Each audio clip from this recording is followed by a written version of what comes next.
Hi, this is Rick Bice with Seattle's Parks and Recreation. Today we're going to go through a tutorial for the virtual circuit training program. In class, we will begin with a warm-up. For each exercise, we'll do a minute's worth. We'll take about a 30-second break, and then we'll do another minute on the same exercise or something very similar. And then we'll take about 30 seconds to move on to the next exercise.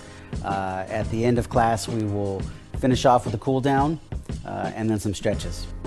For the tutorial today, what I will do is just bring you through a few repetitions just to give you a peek into what the class is going to be like.